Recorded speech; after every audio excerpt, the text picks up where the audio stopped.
oh no, journalists are in trouble. They're losing jobs left and right. It's worse than coal miners. And I couldn't be happier. This is Take That with Kurt Schlichter.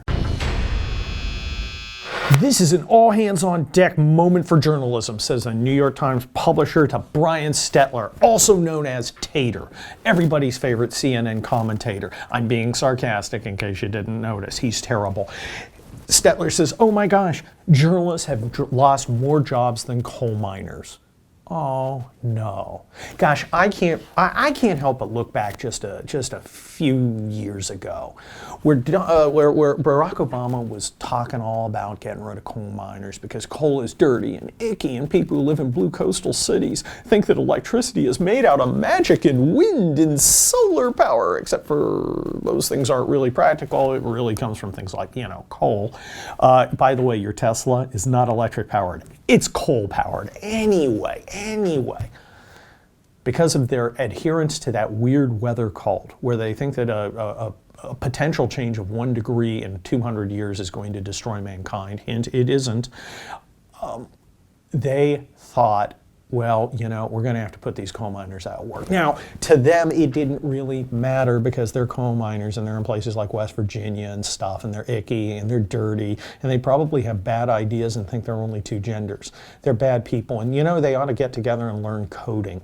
That's what they ought to do. That's what the coal miners should have done. Instead of providing a useful fossil fuel energy source, they should use or learn coding, because that's all they're good for. They're nothing. They're losers. Who cares? Oh, wait, coal miners are going back to work. Donald Trump has lifted many of the regulations. People are producing coal again. Coal miners now have jobs. But wait a minute, what about journalists? Journalists seem to be having trouble. Journalists seem to be having a problem. Now it's a crisis. It's a crisis when our best and brightest, the shining exemplars of moral and intellectual perfection from our elite, are having trouble getting jobs. That's when it becomes a crisis. Brian Stetler's scared. What are we going to do? Journalists are losing their jobs. Why are journalists losing their jobs? Well, unlike coal, no one wants what passes for journalism among them, because it isn't journalism, it's advocacy. If I want to go hear some left-wing crap, I'll just go right to the source. I'll just go directly to Vox, or directly to the New Republic, or directly to some other commie rag.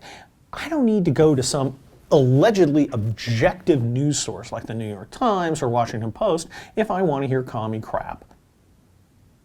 By the way, I don't want to hear commie crap. Anyway, the journalists have done it to themselves.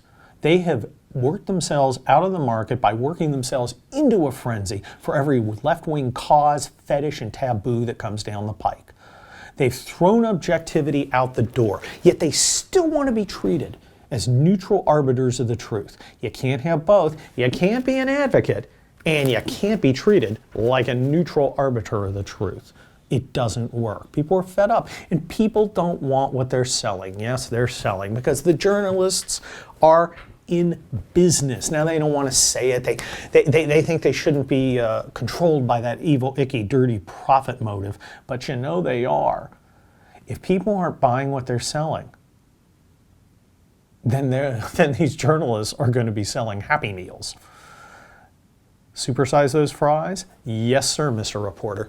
Look,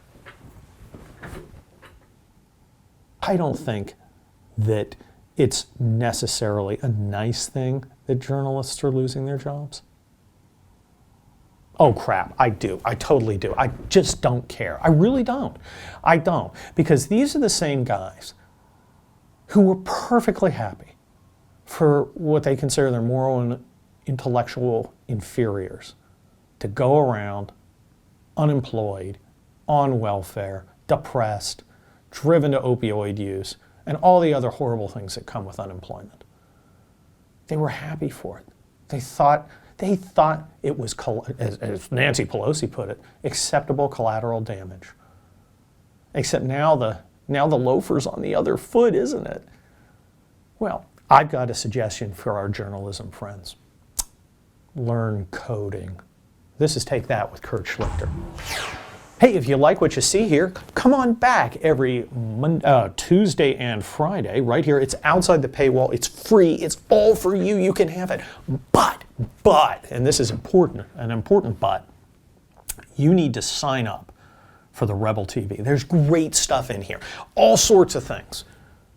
Become a subscriber.